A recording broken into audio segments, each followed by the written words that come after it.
একদম নতুনের মতো পারফরমেন্স, নতুন বাইকের মতো খেলতেছে। এবং অনেক কিছু কিন্তু ক্ষয়ক্ষতি হয়েছে ভার্সন 2 বাইক। তো এটা আসলে বিস্তারিত বলবো আপনাদের সবাইকে, তো অবশ্যই সাথে থাকবেন, দেখতে থাকবেন ভিডিওটি, অবশ্যই ভালো লাগবে।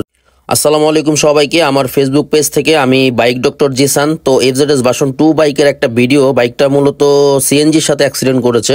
তো অ্যাক্সিডেন্ট করার পরে কিন্তু বাইকের অনেক ধরনের ক্ষয়ক্ষতি হয়েছে। তো আমরা সামনের যে হেডলাইট এবং হ্যান্ডেল, সামনের মাঠগার্ড, এগুলো কিন্তু নষ্ট হয়ে গেছে। তো আমরা সাসপেনশনগুলো খুলছি সামনের, তো একটা কিন্তু বেশি খেলে, একটা কম খেলে। তো মূলত এটার কারণটা কি কারণে এই সমস্যা হয়েছে। তো ডান পাশের যে হাইড্রোলিক ডিস্কের পাশে উপর অংশ, এই যে দেখতে পারতেছেন, এখানে কিন্তু প্রচুর পরিমাণে স্পট পড়ছে। স্পট বলতে একটা ধাক্কা খাওয়ার পরে এখানে কিন্তু ভিতরের দিকে ডাইবে গেছে, যার কারণে কিন্তু যে রডটা আছে, এই রডটা কিন্তু পুরোপুরি ভিতরে পাঞ্চ করতেছে না, খেলতেছে না, মানে ইজিলি খেলতেছে না, যার কারণে এটা চেঞ্জ করে দিব। আর আমার কাছে কিন্তু নতুন আছে, এটা নতুন পাওয়া যায়, টিউব আউটার 2 এটার নাম। তো এইটা আর এটা সেম জিনিস, তারপরও আমি একটু চেক করে নিব এবং ভালো করে দেখে নিব। এটার ভিতরটা দেখেন একদমই ফ্রেশ, একদম নতুন, যেহেতু একদম ভিতরে কিন্তু পুরো ফ্রেশ। বাট পুরানটার যে সমস্যাটা হয়েছে, পুরানটার ভিতরে স্পট পড়ে গেছে, যার কারণে কিন্তু মূলত এই সমস্যা। তো এইটার ফুট রেস্ট যেটা আছে, এটা কিন্তু ভেঙে গেছে, এবং পাশাপাশি কিন্তু এখানে যে গিয়ার লিভারটা আছে সেটাও ভাঙছে। তারপরে এখানে যে বাম্পারটা আছে, লেদ গার্ড, এটাও কিন্তু ভেঙে গেছে, এবং হ্যান্ডেলবার বাঁকা হয়ে গেছে। তারপরে ব্রেকের যে লিভারটা আছে সেটাও কিন্তু বাঁকা হয়েছে। তো মূলত এইগুলো আমরা চেঞ্জ করবো। আর কিভাবে চেঞ্জ করব এবং কিভাবে এটা পাল্টাবো, পাল্টানোর পরে এটা চালায় দেখবো, দেখার পরে আসলে ফুল ভিডিওটা আপনারা দেখতে পারবেন আমার সাথে থাকলে। আসলে দেখেন আমরা কিভাবে কাজ করি। তো বাইকটা কিন্তু এই বড় ভাইয়ের খুবই আপসেট। তো নতুন যে টিউব আউটারটা আছে, এটা কিন্তু আমি আমাদের যে ইয়াটা আছে, ক্যালিপারটা আছে, এটা দিয়ে কিন্তু আমরা চেক করে নিচ্ছি। চেক করে বলতে মাইপা দেখতেছে আসলে ঠিক আছে কিনা, কারণ অনেক সময় নতুন পার্টসের ভিতরেও একটু ঝামেলা হয়ে যায় অনেক সময়, ম্যানুফ্যাকচারিংয়ের সময়, কাজের সময়। তো আমরা এটা চেক করতেছি, চেক করে দেখলাম ওকে আছে। দেন আমি পুরান যেটা আছে, এটা কিন্তু অনেক প্রেশার দিয়ে বের করতে হচ্ছে। তো ফাইনালি এটা খুলছি, খোলার পরে ভিতরে যে অংশটা আছে, এটা একটু খেয়াল করে দেখেন আপনারা, খুব খেয়াল করে দেখলে কিন্তু বুঝতে পারবেন ভিতরে কিন্তু একটা স্পট পড়ে গেছে। স্পট বলতে ভিতরের দিকে দাইবে গেছে, যেহেতু এটা একটা অ্যালুমিনিয়ামের জিনিস, এটা ভাঙে নাই, এবং উপর সাইডটা কিন্তু হালকা একটু লিক করে। হ্যাঁ, উপর সাইডটা কিন্তু হালকা করে অয়েলটা বের হয়। তো এই যে এই সাইডটা কিন্তু মূলত বেশি প্রেশারে সিএনজির সাথে মুখোমুখি মোটামুটি অ্যাক্সিডেন্টটা হয়েছে। তো এইটার উপরে বেশি প্রেশার পড়ছে, তো এটা চেঞ্জ করে দিচ্ছে। তো এটার ভিতরেও যে দেখেন, ভিতরে কিন্তু একটা স্পট আছে। তো নতুনটা আমরা সেটিং করতেছি। নতুনটা সেটিং করার পরে আসলে এটা কি আগের মতো পারফরমেন্স হয় কিনা, সেটাও মূলত আপনাদের সাথে শেয়ার করার উদ্দেশ্যে ভিডিওটি করতেছি। তো আসলে কথা বলতে গেলে তো আসলে লং টাইম কথা বলা একটু টাফ হয়ে যায়। তারপর আমি সিরিয়াল অনুযায়ী এটা ফিটিংস করতেছি, আপনাদের সাথে সবার সাথে শেয়ার করতেছি। তো এখানে যে অয়েলটা আছে, অয়েলটা কিন্তু মাইপা নিছি 459 ml। তো তারপরে আমি এটা সেটিং দিচ্ছি বা ফিটিং করতেছি। ফিটিং করার শেষে কিন্তু আমরা মানে সিরিয়াল অনুযায়ী কিন্তু একটার পর একটা ফিটিং করতে হবে।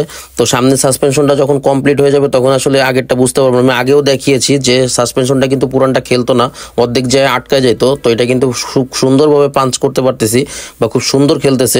আমি কিন্তু ভিডিওতে দেখানোর জন্য চেষ্টা করতেছি, একটু দেখেন খেয়াল করে, খুব সুন্দর কিন্তু ইজিলি খেলতেছে। বাট যে পুরান যেটা ছিল, ওটা কিন্তু মাঝে মাঝে আটকায় যেত, অর্ধেক যে আটকায় যেত, মানে নিচের দিকে আর পাঞ্চ করতো না। তো এই কারণে কিন্তু ওনার সমস্যাটা কি হইতো, যে উনি যখন উঁচা নিচে পড়তো, তখন মানে হাতের ভিতরে খুব বাড়ি লাগতো আর কি, নিচের সাথে। বাইসাইকেলে যেরকম হয়, মূলত বাইসাইকেল যারা চালান তারা কিন্তু জানেন যে উঁচা নিচের ভিতরে পড়লে কিন্তু হাতের ভিতরে লাগে। তো সাসপেনশনটা কিন্তু আমার উপরে ফিটিং করা শেষ। এখন সামনের যে চাকার যে এক্সেল হুইল রডটা আছে, এটা ইজিলি ঢুকছে কিনা এটাও কিন্তু খেয়াল করে নিতে হবে। তো এটা কমপ্লিট করার পর আমি ফুট টেস্টটাও কমপ্লিট করছি, লাগাইছি নতুন, এবং পাশাপাশি কিন্তু এখানে গিয়ার লিভারটা চেঞ্জ করে দিয়েছি, বাম্পারটাও চেঞ্জ করে দিয়েছি। সামনের মাঠগার্ডটা কিন্তু ওনার অর্ধেকের বেশি ভাইয়া কিন্তু রয়ে গেছিল এখানে, যেখানে মূলত অ্যাক্সিডেন্টটা করছে। তো তারপরেও কিন্তু আমি নতুন একটা মাঠগার্ড লাগাই দিচ্ছি, এবং মাঠগার্ড লাগানোর পরেই আমি সামনের যে চাকাটা আছে, চাকাটা লাগাই দিব। তো এখানে কিন্তু নতুনটার সাথে স্টিকার থাকে না, সেহেতু আর একটা স্টিকার লাগাবো এখানে। তো সামনের চাকা লাগানোর পরে ব্রেক প্যাড লাগাবো, ক্যালিপারটা লাগাবো। লাগানোর পরেই মূলত আসলে ব্রেক ধরে বুঝতে পারবো যে না, এটা ঠিক আছে কিনা এবং চাকাটা ফ্রি আছে কিনা। সেটার জন্য কিন্তু আমি চাকা ঘুরে চেক করবো যে চাকাটা আসলে ফ্রি আছে কিনা। তো হ্যাঁ, চাকা পুরো ফ্রি আছে, একদম নতুন বাইকে যেরকম চাকা ফ্রি থাকে বা কোনো জায়গায় টাল না থাকলে চাকা যেরকম ফ্রি থাকে, এটাতেও কিন্তু সেম এরকমেরই আছে। এবং ব্রেক ক্যালিপারের যে নাটটা আছে, এটা কিন্তু খুবই গুরুত্বপূর্ণ। আমি আগে অনেক ভিডিওগুলোতে দেখাইছি। আসলে এটা টর্ক রেঞ্জ ছাড়া যদি আপনারা টাইট দেন, সেক্ষেত্রে কিন্তু সমস্যা হতে পারে। সমস্যা বলতে বাড়ি দিয়ে খুলতে হয় বা কাইটা বের করতে অনেক ধরনের সমস্যা হয়, যার কারণে কিন্তু আমি টর্ক রেঞ্চের মাধ্যমে এটা মাপ দিচ্ছি, মাপ দিয়ে লাগাচ্ছি। এটার টর্ক রেঞ্চের মাপ 35 নিউটন মিটার।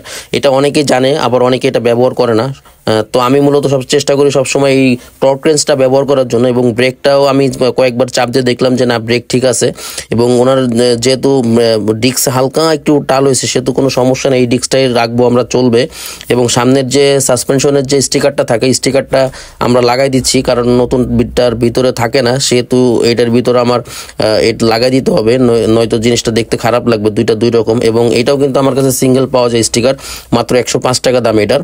তো এটা লাগানো শেষ হলে কিন্তু আমি বাইকটা নিয়ে টেস্ট রাইডে যাবো, এবং টেস্ট রাইড থেকে আইসা কিন্তু আমি বলতে পারবো যে না গাড়িটা কি নতুন নাই, মানে গাড়িটা কি ঠিক আছে কিনা।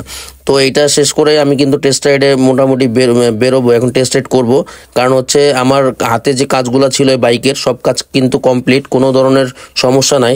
তো টেস্ট রাইড দিচ্ছি, আমি টেস্ট রাইডের জন্য রাস্তার দিকে বেরোচ্ছি। তো টেস্ট রাইড দিব, তার আগে একটু দেখবো যে আসলে খেলে কিনা। এটা কিন্তু একদম নতুনের মতো খেলতেছে, খুবই স্মুথ এবং খুবই নতুনের মতো খেলতেছে। তো টেস্ট রাইড দিলাম, টেস্ট রাইডে যা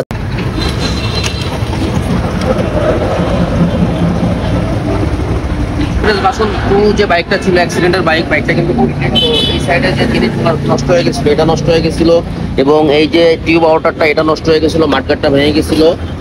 পাশাপাশি এই সাইডের বাম্পারটাও আমরা চেঞ্জ করে দিয়েছি, এবং এখানে যে ফুট রেস্টটা আছে এটাও কিন্তু ভেঙে গেছিল এখান থেকে, এটাও চেঞ্জ করে দিয়েছি, এটাও করে দিয়েছি। তো ফাইনালি কিন্তু গাড়ি কমপ্লিট, আমি চালা দিচ্ছি, তো গাড়িতে কোনো ধরনের সমস্যা নাই। তো এমন ভাবে কাজ করা হয়েছে, এটা আসলে কেউ দেখে বলতে পারবে না যে এটা অ্যাক্সিডেন্ট করছে। মূলত আমি কাজগুলো একটু নিখুঁত করি, যারা আমার কাছ থেকে কাজ করে যাচ্ছেন আগে বা যারা করান রেগুলার তারা অবশ্যই এটা জানেন যে আমি যে বাইকে কাজ করে দিই সেটা কিন্তু একদম 100% কাজ করে দিই সবসময়। এবং এই ভিডিওটি যারা দেখছেন অবশ্যই কিন্তু ভালো লাগলে একটা লাইক দিবেন এবং একটা কমেন্ট করবেন, অবশ্যই একটা শেয়ার করে দিবেন। সবাইকে অসংখ্য ধন্যবাদ সাথে থাকার জন্য, ধন্যবাদ সবাইকে।